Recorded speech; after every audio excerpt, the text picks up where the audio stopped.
మా కళ్యాణ్ బాబు గురించి ఒక మాట వచ్చింది. యాక్చువల్గా ఇక్కడ నేను ఒక అన్నగా మాట్లాడకూడదు, కానీ నేను ఒక పార్టీ జనరల్ సెక్రటరీగా మాట్లాడాల్సి వచ్చినా కూడా ఒక అన్నగా ఈ ఒక్క విషయం నేను చొరవ తీసుకుని మాట్లాడాలి.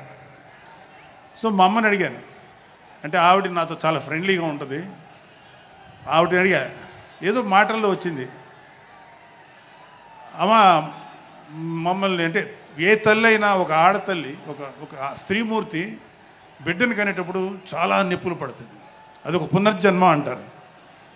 అలాంటిది నేను మా అమ్మని అడిగా, నేను పుట్టినప్పుడు ఏమన్నా పెయిన్స్ అనుభవించావమ్మా అని. మా అమ్మ అంది, నువ్వు పుట్టినప్పుడు నేను అనుభవించినది పెయిన్స్ భూమి మీద ఆడది అనుభవించలేదు, అంత కష్టం పెట్టేవాళ్ళు. అది మా అమ్మ చెప్పింది నా గురించి. సరే కళ్యాణ్ బాబు ఎలాగా అన్న, గొప్ప విషయం అంటే నేను షాక్ అయ్యా. వాడు పుట్టినప్పుడు నాకు పెయిన్ అనేది కొంచెం కూడా తెలియలేదురా, అలాగా నాకు పెయిన్ లేకుండా పెయిన్ ఇవ్వకుండా పుట్టాడు. ఈ విషయం నేను కొంచెం షాక్ అయ్యా. అదేంటమ్మా కనీసం పెయిన్స్ ఉంటాయి కదా, ఏమోరా నాకు ఏమాత్రం పెయిన్ తెలియకుండా పుట్టాడని.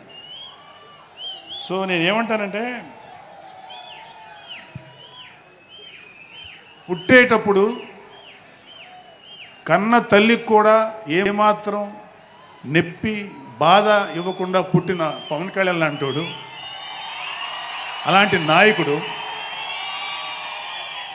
ఈ కూటమి భాగస్వామ్యంలో ఉప ముఖ్యమంత్రిగా ఉన్న నాయకుడు ప్రజలకి ఎందుకు బాధలు రానిస్తాడు? వాళ్ళకి ఏ బాధలు కష్టాలు రాకుండా గుండెల్లో పెట్టుకొని చూసుకుంటాడు. అది మనం కళ్ళారా ఈరోజు చూస్తున్నాం. ఇప్పుడు మనం చూస్తున్నది ఆవగింజలో అరవంతు మాత్రమే. కూటమి భాగస్వామ్యంలో పవన్ కళ్యాణ్ గారి భాగస్వామ్యంలో జరుగుతున్న కూటమి ప్రభుత్వం పరిపాలన ఆవగింజల అరశాతమే. ఇంకా చాలా ఉంది. ఇప్పుడు చూస్తుంది just tip of the iceberg. అద్భుతమైన పరిపాలన మనకు రాబోతుంది. రాబోయే 20 ఏళ్లలో ఆంధ్రప్రదేశ్ ఒక స్వర్ణయుగం చూడబోతుంది.